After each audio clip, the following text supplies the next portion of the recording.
That machine can even do this. That's a bunch of different little individual bends. It looks like it's round, but it's actually bent.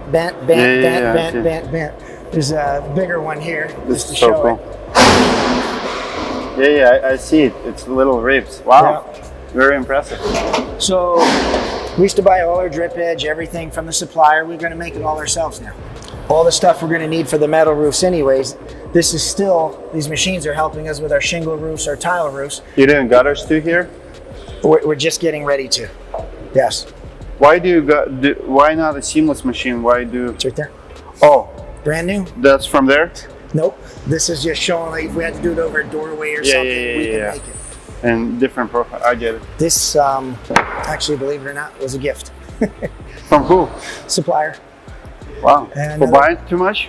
No, another contractor ordered it a year ago, never picked it up. He says, it's sitting here, I've already wrote it off. Could you use it? I said, yeah, if you send it over, I'll use it. Wow. Gives him the opportunity to sell me more coils.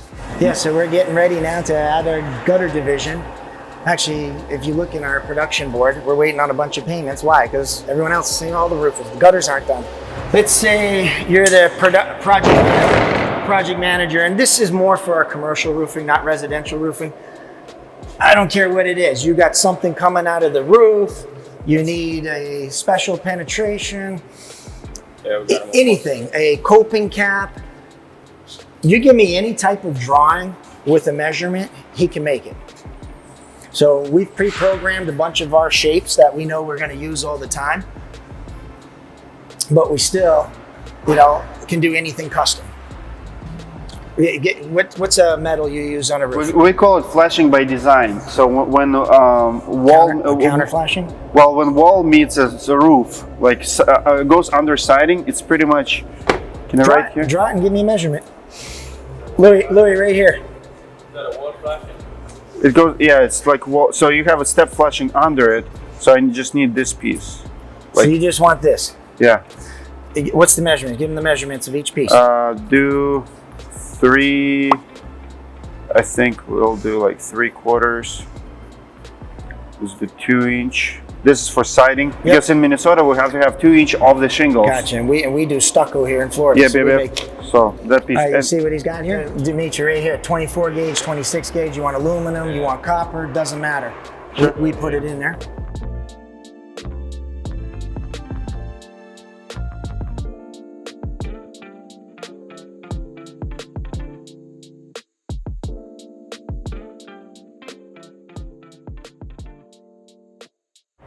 Perfect. All right, can we make that? Sure. Here, you can do it out of this so you don't have to use a whole piece. So it's just like a sample.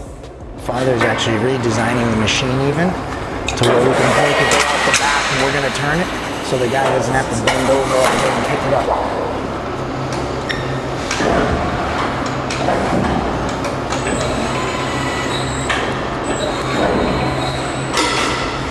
And the computer's telling him how to rotate it over there on the screen.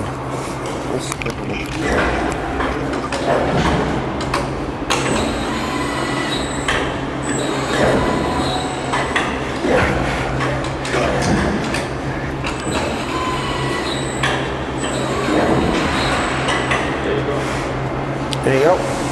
Is that what you wanted? Yep. 2 inches, 3/4, 3/4, and 2 inches. That was very impressive. That's unbelievable. We use actually a lot of this. So in Minnesota, we call it flashing by design. It goes on top where the roof meets siding.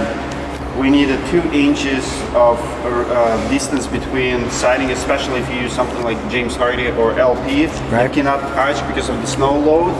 And we will install a piece like this. Step flashing goes under, and then siding goes like inside, and it's nice, clean. I mean, this is impressive. You did it this fast. Wow, I like this. How much are these tables online that we were going to buy? Yeah, it costs $5 a piece. 5,000. 5,000 Yeah. We ordered the steel, he welded it, he built it And then I just... for less than $1,000. Not even the table building business. Well, and the hockey rink roof we put on, I ordered the puck board from him, fiberglass. He ordered it for me and he's giving me a deal, and I'm throwing in the maintenance on the roof this year. Wow. And so this will be fiberglass top, so our metal will slide easier. So we're trying to be resourceful. He came from a manual brake, so he loves this machine. That's a job right now, that's all aluminum, right? Because that's going to be on the ocean. So it needed to be aluminum so it doesn't rust. So, you know, versus ABC taking a couple of weeks to get it for us, we just made it. We have aluminum flat stock and make it. Cool. When you're back next year, we've already looked it up online. This is going to be, I don't know how, it's not a conveyor system. It's going to be a stack system. You hit the button, I need 26 gauge copper. This will grab your copper, bring it down and slide it out. So we're big on automation. I give my father credit for that. We're going to automate. The less people you have, the less air. So we want to do that. That's our future conveyor system. Have all the Yeah, so it's going to look very different if you come back here a year from now. I like your custom rack for ladders. You build that? That was a rack that was left in the building when we bought it. So we took this rack off this way and said, all right, we'll keep the ladders in there. I already ordered a side loader. So we're going to be able to maximize our space. If we need to do more racks in the future, which we will, you know, we got one of those side loaders that we'll be able to go down sideways, pick it out, and go, versus having to turn a forklift around. Canada flag and United States flag. I'm Canadian. You're Canadian? I'm originally from Canada. Yeah. Born? Yeah. I moved from Vancouver, British Columbia to Gainesville, Georgia in the 8th grade. I spoke English, they spoke English, we couldn't understand each other. Wow.